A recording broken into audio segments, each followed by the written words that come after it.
yang saya muliakan Al-Fadhil Ustaz Aslim bin Bahrain, Al-Fadhil Ustaz Farah Anwar Kemulian, Imam Majlis Sultan Seluruh Indonesia, merangkap Ketua Unit Pengajian dan Pendidikan Majlis Sultan Seluruh Indonesia. Pertama-tamanya marilah kita memberikan rasa syukur kepada Allah Subhanahu wa taala kerana pada hari ini dapat kita berhimpun bersama-sama di Masjid Sultan Seluruh Indonesia untuk kita sama-sama mendengar tazkirah atau ceramah khas yang akan disampaikan oleh Al-Fadhil Ustaz. Saya maklumkan tajuk pada hari ini adalah terpulang padaku. Jadi selepas ini mungkin tuan-tuan akan ada sesi soal jawab dan terpulang tuan-tuan Al-Fadhil dan terpulang juga kepada Ustaz Terjawab. Jadi memang betul tajuk pada hari ini terpulang padaku. Jadi kita sama-sama mendengar ceramah yang akan disampaikan. Semoga kita dapat mengambil iktibar pada hari ini. Fadhil Ustaz.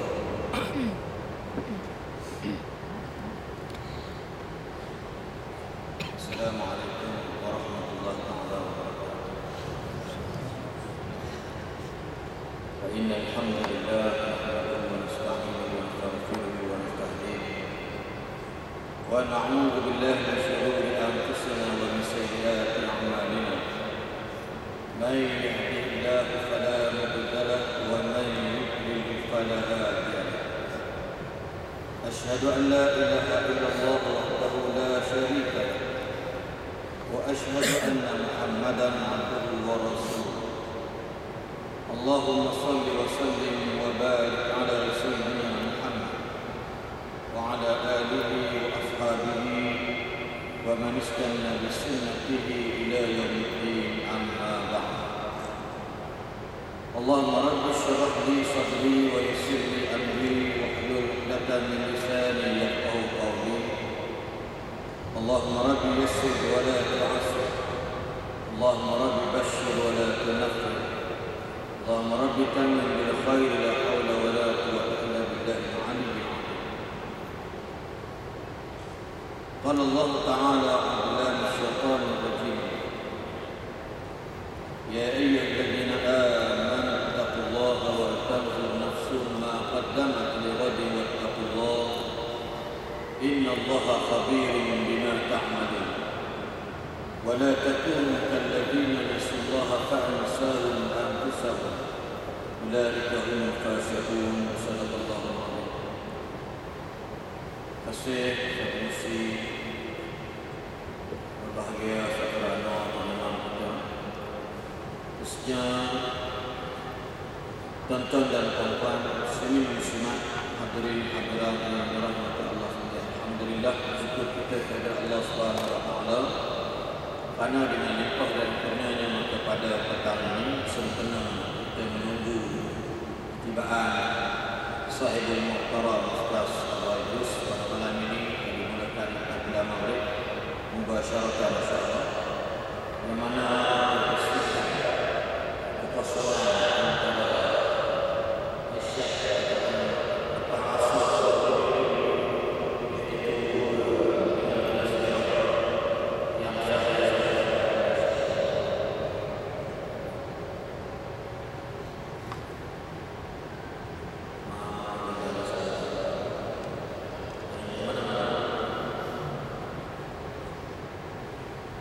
ayat yang Allah berfirman yang bermaksud, wahai orang yang beriman, bertakwalah kepada Allah. Wahai orang yang beriman, bertakwalah kepada Allah dan pastikan apakah kalian yang melakukan pada hari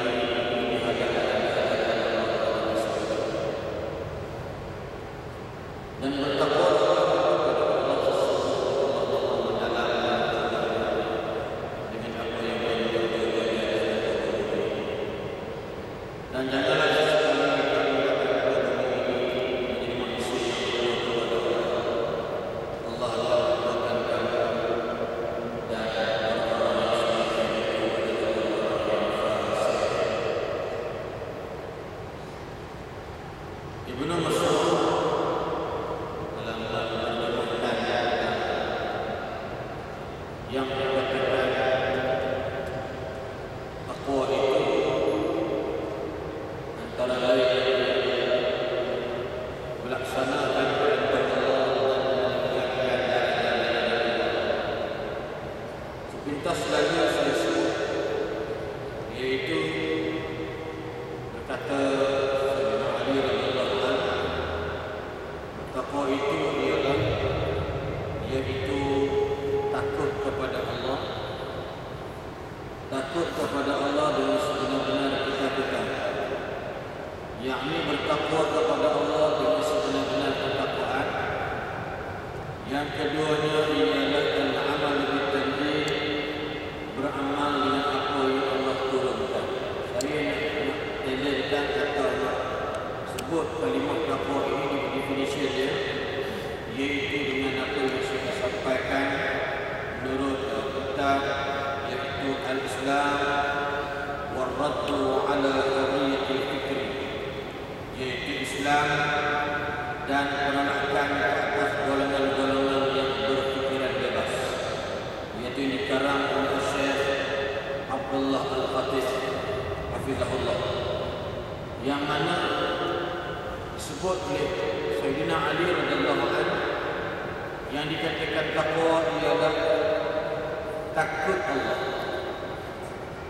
Bila sebut takut Allah, inilah salah satu ciri-ciri orang yang bernama hamba Allah. Ciri-ciri hamba Allah, dia mesti takut Allah. Ciri-ciri hamba Allah, dia mesti beriman dengan Allah walau sekelumit masa sekali. Kerana hamba itu definisi dia atau pengertian hanya tiga, yaitu disebut oleh Dr. Abu Bakar Al-Jazairi. Dia kata bila sebut tentang hamba ialah ada tiga. Yang pertamanya iaitu al-hubbu. Jadi hamba ini ialah mesti ada syarat al-hubbu. Kenapa jadi hamba Allah? Sebab kita cinta. Jadi hamba Allah kerana cinta. Kenapa kita salat asar? Sebab kita cinta Allah. Dan berbalik kepada orang yang tak salat asar, yang tak salat fardu, dia memang tak cinta Allah. Ini penting kalimah sebagai seorang yang dikatakan hamba, mesti ada al-hubbu, cinta. Qul in kuntum tuhibbuna Allah fattabi'uni. Qul in kuntum tuhibbuna Allah, katakanlah oleh Muhammad, khabarkanlah pada umatmu, jika sekiranya kamu cintakan Tuhanmu, maka kamu kena follow-ku. If you say you love your God, you must follow me, bro. Kalau you kata you sayang Allah, kamu kena ikut aku. Siapa yang mengajar? Allah. Ini bukan kalam Nabi, ini kalam Allah, Al-Quran. Apa kita dapat orang yang ada al-hubbu, yang sayang Allah, cinta Allah? Apa dia dapat? Dua benda dia dapat. Yang pertamanya ialah yuhibbukumullah. Kalau kamu cinta Allah, kamu kan teruskan ibadat pada Allah kerana cinta pada Allah. Apa dia? Allah pun cintakan kamu. Dr. Abdullah Al-Qarni dalam kitabnya Baitul Usus ala Taqwa, ada seorang pemuda, orang Kuwait, dia nak cerita agak laju. Kalau saudara-saudara tengok dalam tanya Ustaz, sebab saya mungkin saya dah dengar dia sebut. Seorang pemuda nak kata pemuda, mana nak kata perlahan laju. Saya pun bawa kereta pun laju. Cuma bila ada benda tu dah. Lepas tu apa nama ni, ABS kata kan, angkara kau. Ya. Maknanya bila dia laju, dia terbabas. Dia terbabas, dia koma 3 hari. Dia koma 3 hari. Dia belum full stop lagi, dia koma. Bila dia koma, masuk hospital. Bila masuk hospital, koma. Orang koma ni boleh cakap kan? Orang koma boleh cakap kan? Orang koma tak boleh cakap. Tetapi dia boleh cakap. Apa dia baca?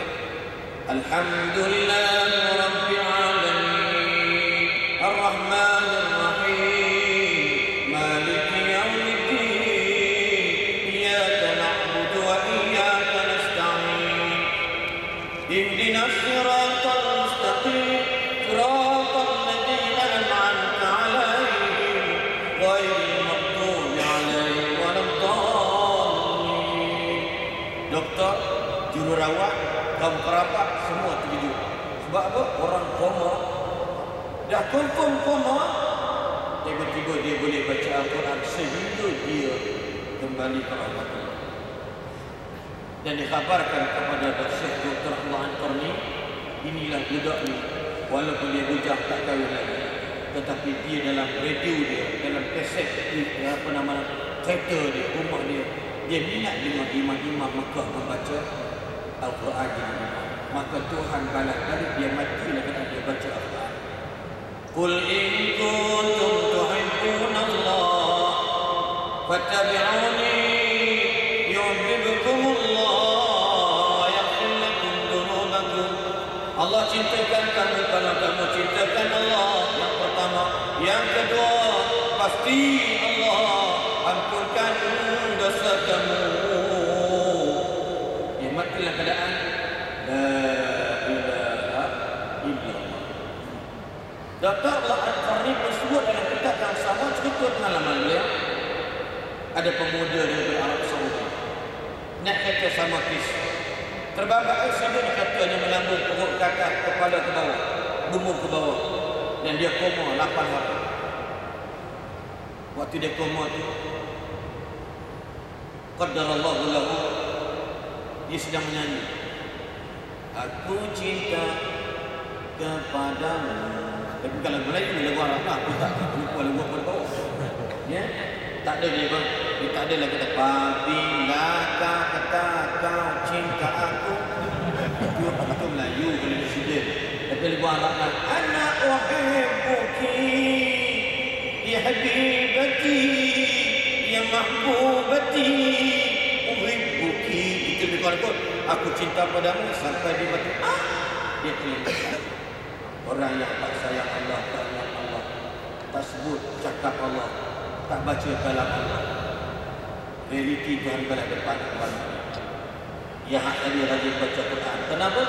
Kerana hamba itu salah satunya mesti ada sifat al-hubbu, cintakan Allah. Saya mungkinlah sahabat-sahabat dah dengar poin saya yang mana Islam Imam Syafi'i tanya Imam Syafi'i, wahai suamiku, adakah abang sayangkan saya? Maka kata Imam Syafi'i, dalam dunia ini tiada yang paling ku sayang melainkan dirimu ini. Oh istriku, aku sayang hanyamu, aku sayang kamu, jangan takut, jangan risau. Lalu isteri masih tanya lagi, adakah kamu juga mencintai Allah? Dia masih kata, memanglah Allah yang paling ku cintai, kerana ku cintakan Allah, ku sayangkan makhluknya ini. Kerana Allah ku cintai, kerana Allah ku sayangi, lalu makhluk ini pun aku wajib pelihara. Bukan kau saja wahai istriku, semua Semua makhluk Allah aku sayangi, karena Dia yang mencipta segala yang diciptakannya. Tengok tentu. Kenapa dia ada al-hub? Al-hub. Yang pertama siapa? Orang yang bertakwa mesti kena gembelengkan seluruh mandatory, majority, maksimal mungkin hidupannya hanya kerana Allah. Nak makan bismillah, nak minum bismillah, tidur bismillah, lepas makan alhamdulillah, lepas makan alhamdulillah, nak pergi masjid bismillah, sampai masjid alhamdulillah, balik rumah bismillah, balik rumah alhamdulillah, nak kata semuanya Allah Allah. Sebab apa? Al-hubbu. Ada contoh dia. Tengok budak-budak macam mana nak buat? Budak tarikat, cikgu mengajar doa,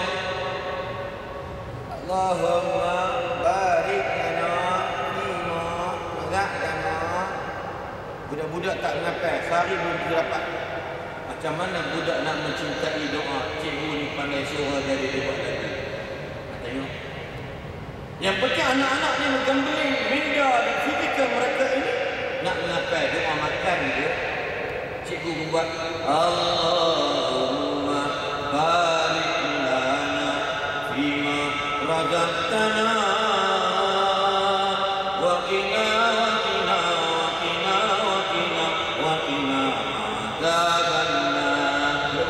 Allahumma barik lana wa qina.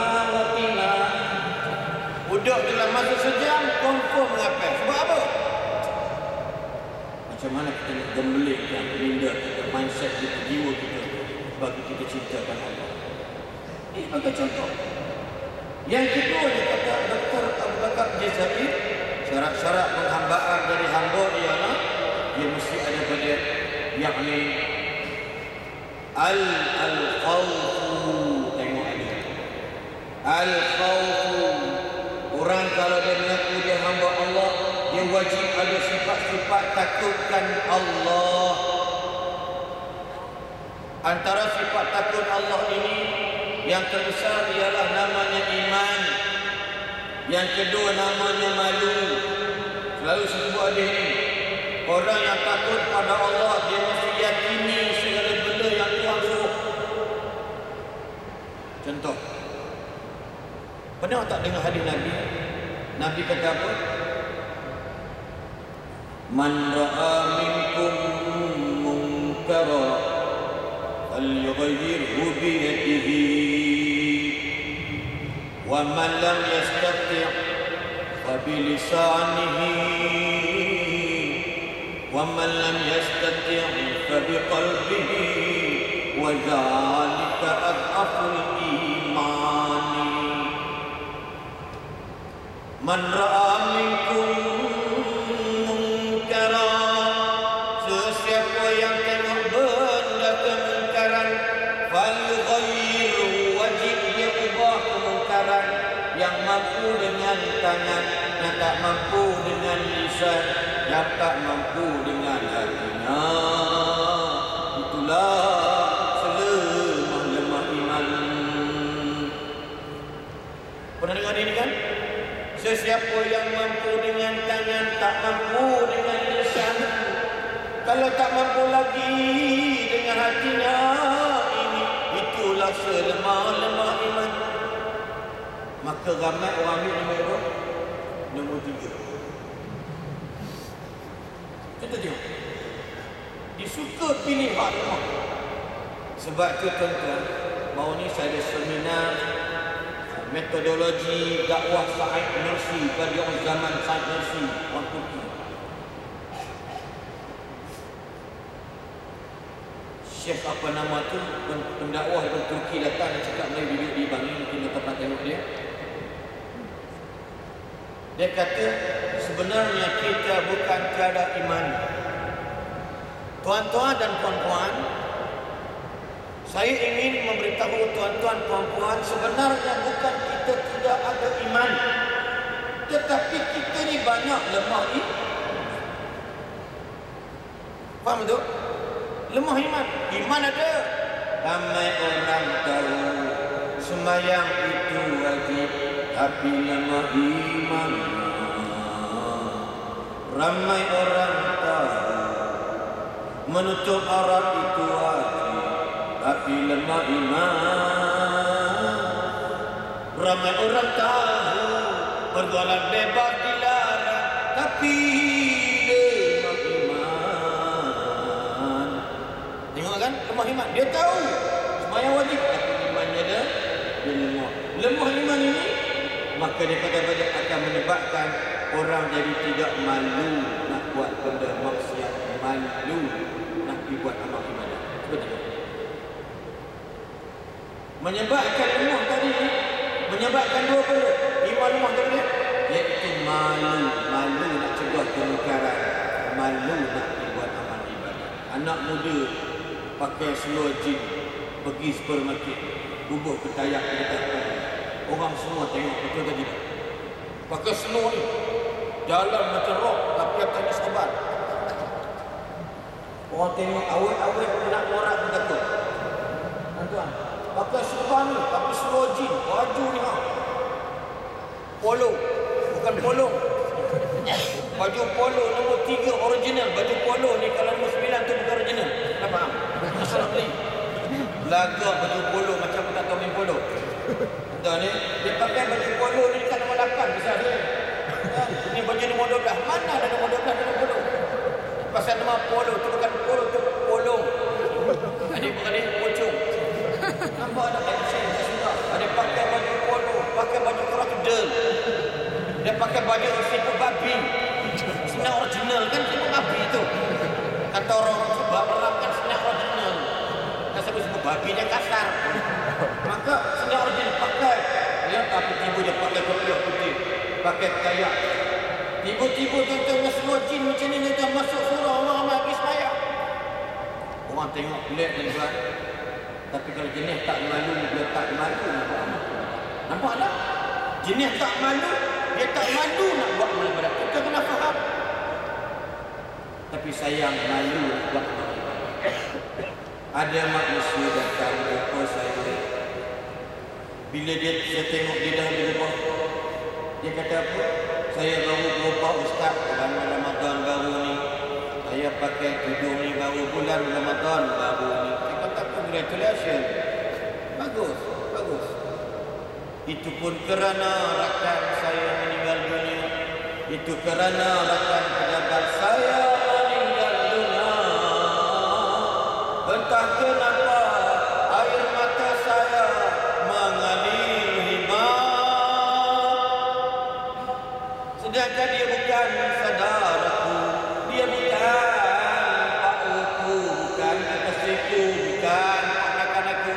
Dia tu rakan pejabat. Saya tengok muka dia, mukanya manis tak? Orangnya bujang tak? Mukanya cantik di mati bulan Ramadan 10 malam 10 tahun. Balik-balik saya balik kakak suami saya. Bang, I ingat anak itu Allah abang. Apa suami dia kata? Bagus, bagus. Sebenarnya I pun suka sangat dia pakai tutup aurat. Tapi I rasa segan nak tegur dia. Nampak suami al-mawqufu wa hayy. Fatwa baru. Maknanya suami segan bukan tidak ada iman, tapi suami lemah iman. Sebab apa? Sebab dia tak ada al-khawfu ilallah. Itu syarat-syarat hamba. Nombor 3 apa dia? Ar-raja'u. Apa raja'? Bukan raja' pas semua kedai serikasi ni, bukan. Dengan salah pak ramai pergi lepas ceramah ada. Ustaz kita ambil raja'. Oh, dia hamba baik. Untung ni baguslah ustaz. Tak komisen aku. Yang maknanya pada ar-raja' your dream. Impian. You buat amal ibadat mesti ada impian, betul tak tidak? Ya ayyuhalladzina amanu hal adullukum ala tijaratin tunjikum min adzabin alim. Orang-orang yang beriman, tak kamu aku tunjukkan kepada kamu satu bisnis yang menyebabkan kamu selamat daripada api neraka. Tu'minuna billahi wa rasulih wa tujahiduna fi sabilillah sampai habis. Maknanya beriman dengan Allah, beriman dengan Nabi, berjihad dengan harta kamu, dengan diri kamu, dengan tenaga kamu. Allah akan belikan kamu dengan syurga. Nampak? Dia mesti ada impian. Ar-raja mana ada impian. Saudara-saudara manusia, malam ni kan ada bola. Pergilah. Malam ni bola, tak apalah bola tu dia tengok bola, insya-Allah dia mari semayang. Okey lah Pak. Dulu nak cari orang tengok bola nak semayang, minta maaf bro. Sekarang dia mari semayang. Ha? Bola.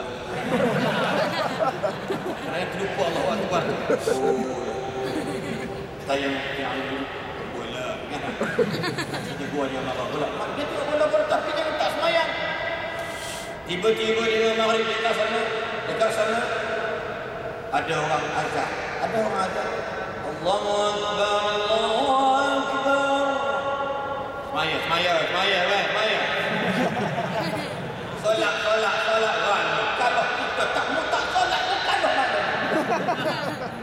Dia pun solat di semaya. Lepas semaya maghrib tu, dia bangun solat hajat. Assalamualaikum. Kita semaya hajat nak minta pelatihan ni. Dia kalau ada muka. Solat hajat. Ya Allah, bagi pelatihan ni. Tak mustahil. Ya? Dengan syarat dia jangan pekat, dia buat maksiat dalam tengok bola, dia tak boleh main judi, dia tak boleh ambil peluang buat benda yang tidak baik, nak tengok bola. Sahabat-sahabat tak sibuk dengar ceramah, masing-masing ada impian. Kita semayang ada impian.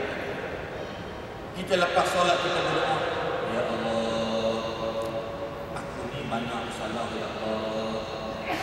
Tadi saya dengar doa Radio Hakim.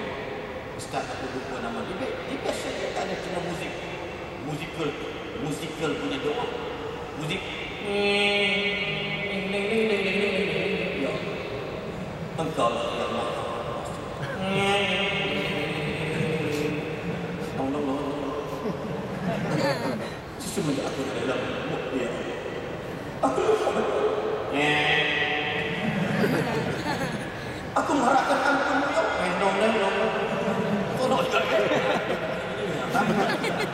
Saya mengantuk daripada mengajar pada sebab di airport mati terjadi. Tengok masya-Allah. Saya bernitik mata dengan doa. Sebab doa itu harapan. Hamba Allah tak putus dari berdoa kepada Tuhannya agar impiannya tercapai jua. Anak-anak ambil periksa PMR. Semua ambil PMR, SPR, ambil SPM. Ya Allah. Sebab apa impian yang dapat kerja ya? Maka waktu itu Allah berkata, Ud'uni astajib lakum. Mintalah doa aku akan bagi dekat kamu apa yang kamu minta. Sahabat Nabi datang jumpa Nabi, ya Rasulullah, hamba doa dah banyak kali dah, hamba minta banyak kali tapi haram sampai telur tak dapat. Hamba nak jiwa doa banyak sangat tapi Tuhan tak bagi. Apa kata Nabi? La taqnatu bi du'aikum ila Allah. Jangan kamu putus asa dengan doa kamu kepada Allah.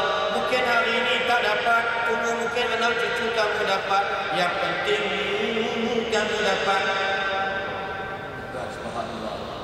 Yang penting ni doa pun malam.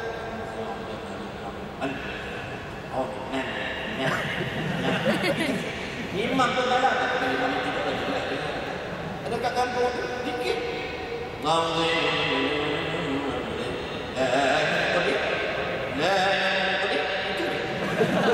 Tak payah main. Dan Allah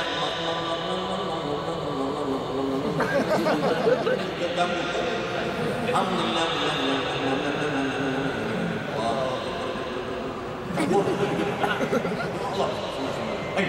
Allah yang datang semua kena dalam dunia. Ini saya pesan tak apa-apa imam tak selalu pernah ceramah daripada dekat gas di Sinalang. Kalau nak perlahan macam ni, dengar adik. Subhanallah. Jangan kuat.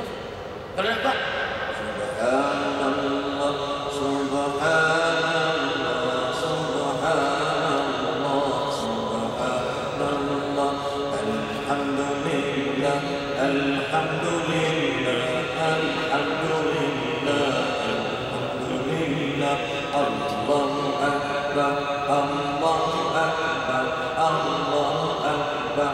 Makin kamu sekarang ini belum.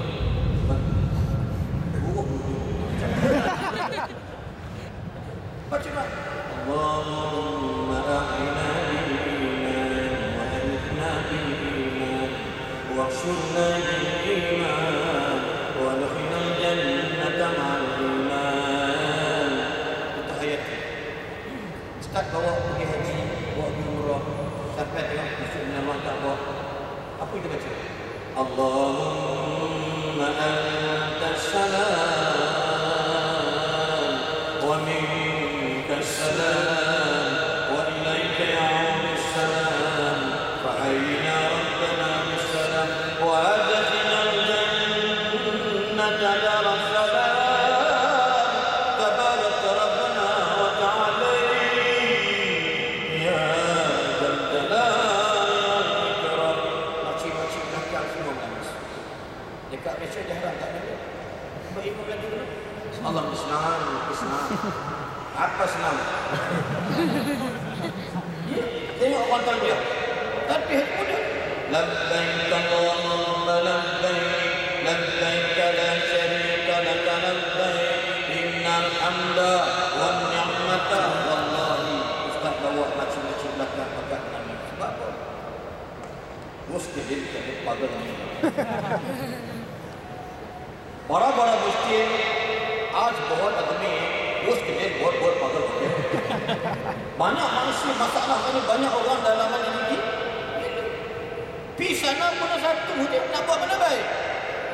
Anak bini tinggal atau anak-anak punya cucu tinggal sampai-sampai tu labbaik Allahumma labbaik, labbaik la syarika lak labbaik, innal hamda wan ni'mata lakal mulk la syarika lak, labbaik Allahumma labbaik. Orang semua menangis. Bunyi baju. Nampak? Semua menangis. Siapa-siapa yang tak menangis kita tawah, mula-mula tawah dekat Kaabah. Hati dia memang qasiyatul qalbi, hati dia keras. Siapa ulama kata kena paksa your eye, you kena feeling yang banyak dosa dengan Allah. Nangis. Artis menangis, nangis. Walaupun dia balik menangis macam itu. Maknanya sampai sana apa dia? Ni. Hati. Sebab apa? Hamba yang takut kepada Allah. Tiga benda tadi kan? Dan hujungnya kata Allah, wal tanzur nafsun ma qaddamat. Jadi sahabat-sahabat sekalian, kita wajib checklist every day every day. Apa bekalan kita nak dibawa besok kepada Allah? Apa mana besok? Lepas hidup mati, itu besok. Yang kedua, apa mana besok? Besok. Hari ini 20, besok ni 1. Tapi yang paling hakiki, what's the meaning of tomorrow? Tomorrow after death. James Bond said, yes, we agree with him. Tomorrow never die. But we the problem is how and when we want to die. Suatu preparation kita depan Allah. Apa Allah tanya? Apa Allah tanya? Awal ma yuhasabu 'inda Allah yawmal qiyamah as-salat.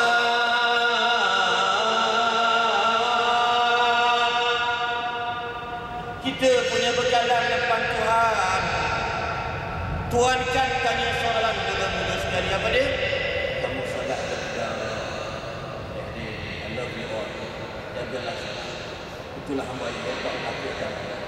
Dan apa kata Allah? Ingat, siapa-siapa yang tak takut aku, Aku tahu apa yang dia buat kat dunia ini. Jangan dia jadi manusia lupa kepada aku. Pasti aku lupa dekat dia balik. Mereka itu adalah orang-orang yang fasik. Muslimin muslimat yang berkata Allah. Cuba tengok. Sebab tu orang barat. Sebab tu hari ini baru ni berapa bulan yang lalu ada Mak Saleh, orang putih orang barat, dia buat filem hina Nabi Muhammad Hussein. Sebelum tu tak Perancis dia terkenal hina Islam dan umat Islam. Sebelum tu karikatur Denmark buat kartun hina sahabat Nabi, buat daripada bom-bom start misal sekali. Dalam video-video game Kaabah dijadikan ending game tersebut. Buka tutup Multazam, buka Kaabah, ada perempuan cantik dalam.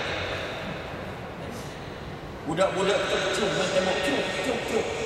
Panglima kali ni dengan cross, ada cross, dia pakai cross. Bujur sekali. Pintu Multazam tu tulisan Allah, Rasulullah, Bismillah. Terang-terang dalam video dia. Buka pintu, hero dia dapat perempuan cantik dengan buat lagu. Maka, yes. Game over. Anak-anak kita main kita pakai Islam. Yang baru-baru ada wanita yang kita melaksanakan hukum Allah, menyebabkan kemungkinan besar kita akan kehilangan kerja. Ini semua bentuk-bentuk penghinaan kepada Nabi SAW. Inilah yang dipanggil oleh Syekh Abdullah Al-Khatib, iaitu orang-orang yang digelar sebagai hurriyatul fikri, orang yang bebas dalam pemikiran.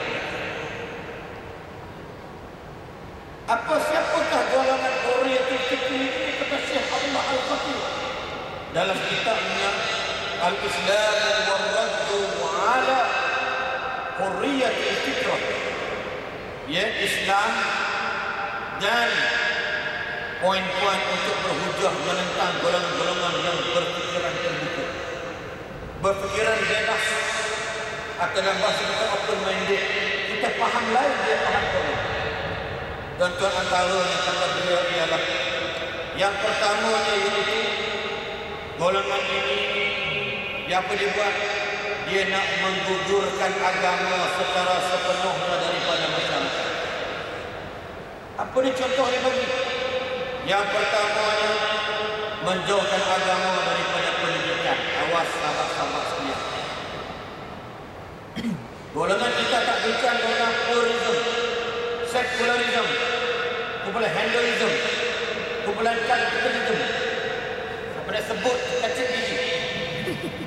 Golongan muda dan hurriyatul fikri, orang yang bebas berfikir. Apa dia berusaha antaranya. Yang pertama, menggugurkan agama secara sepenuhnya, totaliti daripada pegangan masyarakat. Ini kalau dia tahu program macam ni, dia mesti jealous. Apa ciri-ciri dia akan angkat ingredient dia? Yang pertama ialah menjauhkan agama daripada pendidikan. Sebab tu, na'udzubillah, ada di kalangan masyarakat Islam kita, dia pulun pendidikan akademik, tapi yang agama dia buat acuh saja. Agama harga sekolah hanya nak lepas apa orang kata kalau tak salah. Balik rumah anak-anak tak salah. Balik rumah anak-anak perempuan tak berpakaian bertutup. Mak yang menantu anak ke sekolah tergogel-gogel. Bapa yang hantar anak sekolah pakai seragam. Okeylah sikit dia hantar juga sekolah agama. Ini ada yang tak hantar. Kalau bab-bab dengan akademik bukan kata haram dengan akademik, tetapi keutamaan itu yang sebenarnya ialah belajar agama. Orang-orang pemikiran terbuka, pemikiran bebas, hurriyatul fikri, dia telah merancang bahawasanya jangan ada pendidikan agama dalam pelajaran masyarakat. Saya pernah sekali berceramah dengan kumpulan doktor-doktor Islam. Ada seminar dengan doktor-doktor Islam. Saya dipanggil ke sebuah hospital. Seorang doktor pakar, dia tunjuk slide video. Slide tersebut dia tayang agama kemaluan perempuan. Dia tayang gambar kemaluan lagi. Nampak macam tak kemaluan berada. Sebab dia budak-budak mati dia belok. Dan dia ambilnya, minta maaf, dia ambilnya buah dada itu sendiri.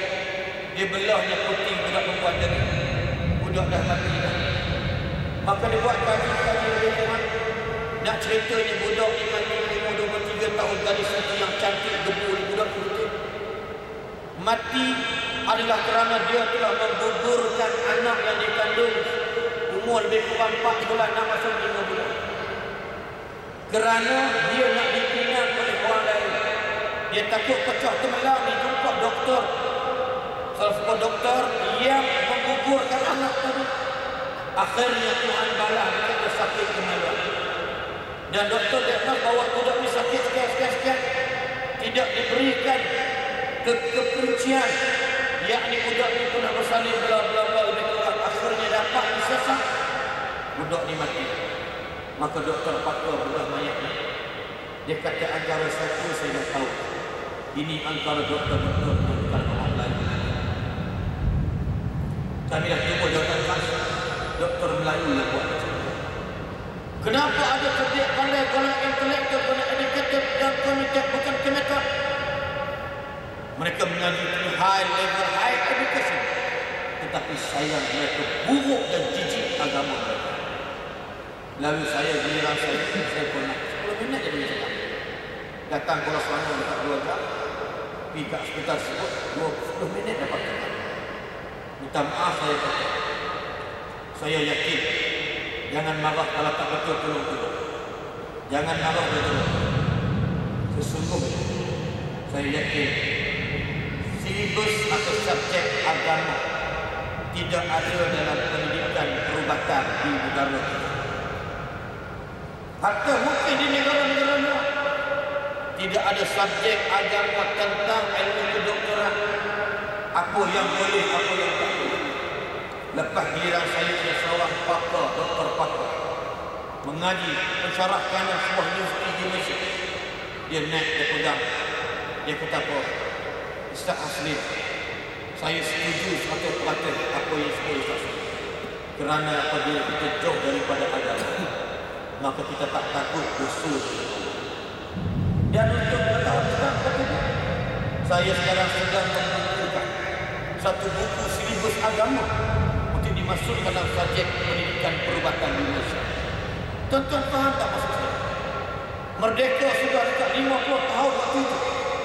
Tiba-tiba silibus agama tak wujud. Dekat sekolah kita, berapa banyak cikgu boleh mengajar anak-anak salat dengan betul. Berapa ramai cikgu boleh mengajar mari ni sekarang waktu salat dulu.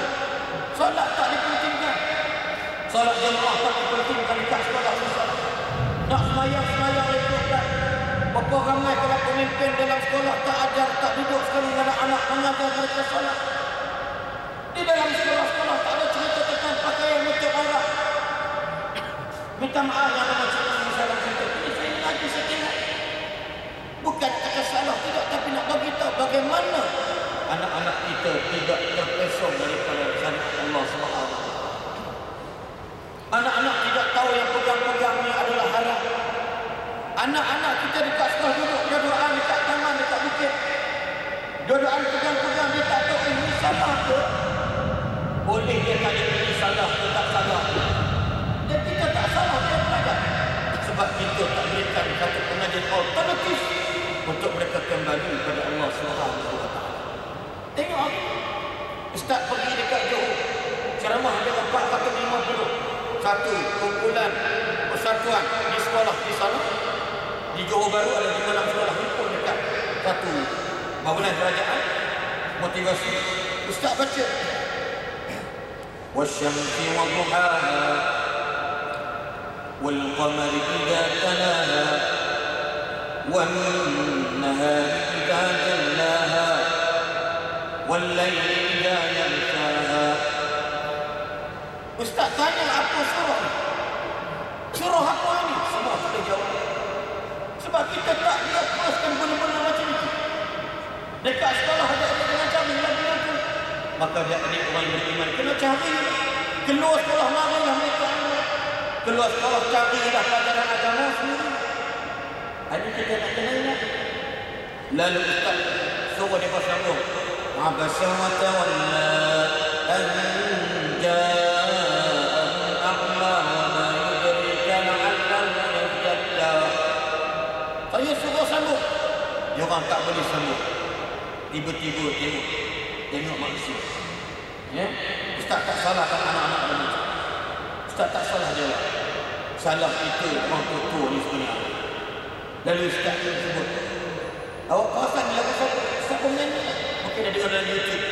Seumpama rama-rama terbang bebas di udara. Elah. Belum tanya dia jawab ada siapa sebenarnya singa dia. Aku marah macam semua dia buat. Dia tahu dah siapa menyanyi. Siapa menyanyi?